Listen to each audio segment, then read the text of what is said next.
الحمد للہ رب العالمین والعاقبۃ للمتقین الصلاۃ والسلام علی رسول الکریم اما بعد فاعوذ باللہ من الشیطان الرجیم بسم اللہ الرحمن الرحیم عن النبی صلی اللہ علیہ وسلم قال الکیس من دان نفسہ وعمل لما بعد الموت۔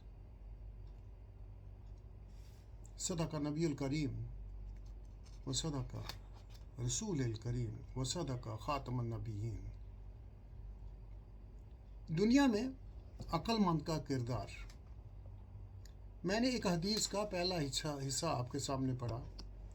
اس کا ترجمہ کچھ یوں ہے، ترمذی نے اس کو روایت کیا ہے۔ نبی صلی اللہ علیہ وسلم نے فرمایا، دانا وہ شخص ہے جو اپنے نفس کو اللہ کی فرما برداری پر مجبور کر دے، یعنی اسے برے کاموں سے روکتا رہے اور اس کی نگرانی کرے، اور اپنی آخرت کی فلاح کے لیے کام کرے، یعنی ایسے کام کرے جو مرنے کے بعد اس کے کام آئے۔ کمزور وہ ہے جو اپنے نفس کی خواہشوں کا غلام بن جائے اور اللہ سے یہ توقع رکھے کہ وہ اس سے احتساب نہ کرے گا۔ اپنے نفس کو اللہ کی فرما برداری پر مجبور کرنے کا مطلب یہ ہے کہ وہ دنیا میں اپنے نفس کا احتساب کرتا رہے قبل اس کے کہ قیامت کے دن اس کا محاسبہ کیا جائے۔ حضرت عمر رضی اللہ تعالی عنہ نے فرمایا، تم آخرت کے احتساب سے پہلے اپنا محاسبہ کر لو اور اللہ کی عدالت میں سب سے بڑی پیشی کے لیے تیاری کر لو۔ جس نے دنیا میں اپنے نفس کا احتساب کیا، قیامت کے دن اس سے محاسبہ میں نرمی برتی جائے گی۔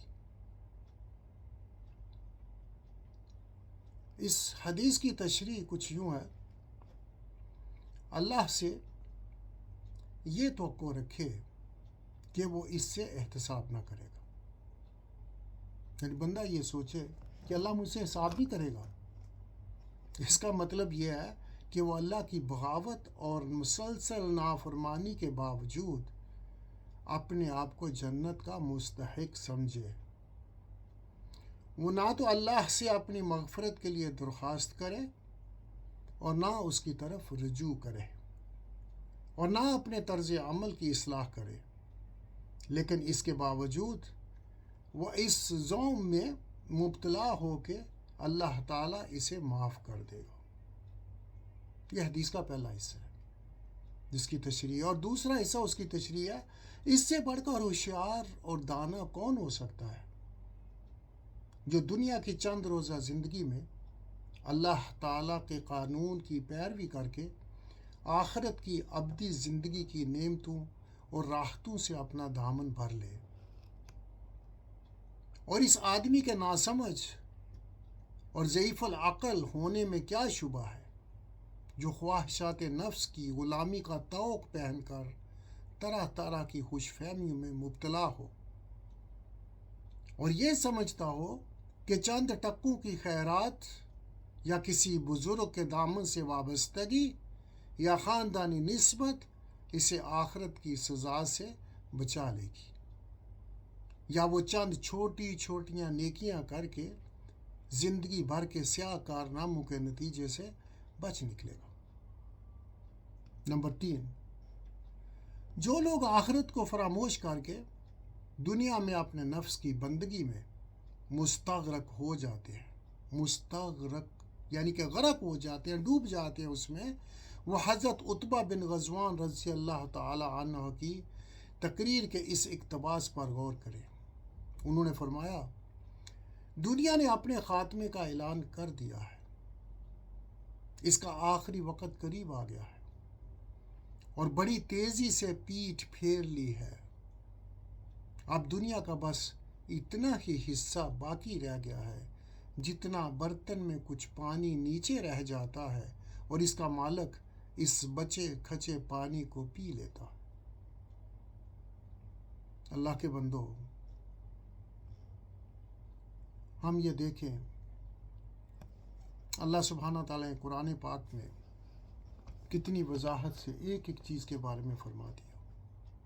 کسی سے وابستگی، کسی حسب نسب کا تعلق، کسی رشتے کا تعلق، کسی قبیلے کی حمیت کا تعلق اللہ سبحانہ تعالیٰ کے سامنے کوئی معنی نہیں رکھتا ہے. سب سے بڑی مثال اگر شروع سے ہم دیکھتے ہیں تو آدم علیہ السلام کے 2 بیٹے حابیل اور قابیل.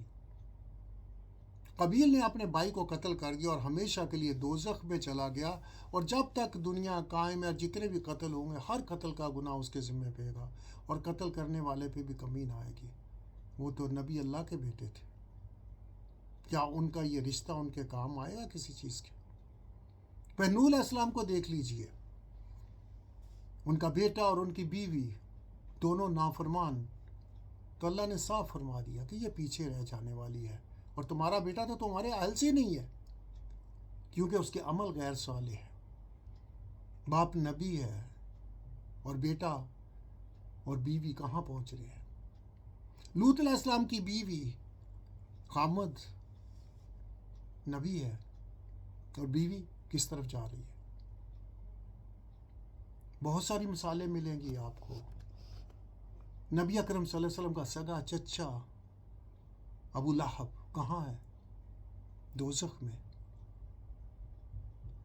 یہ دامن وابستگی، بڑوں کے ساتھ وابستگی، ان کے ساتھ ایک ہی بات آتی ہے سامنے، جس کا جو عمل ہوگا وہی اس کا ذمہ دار ہوگا. دوسرا کوئی اس کے لیے سفارش نہیں کرے گا کہ اس کو معاف کر دیا جائے. سفارش بھی اسی کی جائے گی جس کو اللہ اجازت دے گا. ابھی اسی چیز کو دیکھ لیجئے. اللہ کے بندو، تم اس جہان بے وفا کو چھوڑ کر ایک ایسے مکان آخرت کی طرف جانے والے ہو جو زوال سے آشنا نہیں. غفلت کا پردہ چاک کر دو اور وہاں اچھا سرمایہ لے کر پہنچو. اس کا مطلب یہ ہے کہ دنیا کی عمر کا بیشتر حصہ ختم ہو چکا ہے اور یہ اپنی عمر کے آخری دور سے گزر رہی ہے. پوری نسل انسانی آخرت کے لافانی جہان میں منتقل ہونے والی ہے. وہاں صرف نیکیوں کا سرمایہ کام آئے گا، باقی کوئی چیز کام آنے والی نہیں ہے. دعا ہے کہ اللہ سبحانہ تعالی ہمیں دنیا میں رہتے ہوئے آخرت کی تیاری کرنے کی توفیق عطا فرمائے. ربنا تقبل منا انک انت السمیع العلیم وتب علینا انک انت التواب الرحیم. اللهم صل على سيدنا مولانا محمد وعلى آل سيدنا محمد وبارك وسلم عليه. سبحان ربك رب العزة عما يصفون وسلام على المرسلين والحمد لله رب العالمين. وجزاكم الله خير. السلام علیکم ورحمۃ اللہ وبرکاتہ.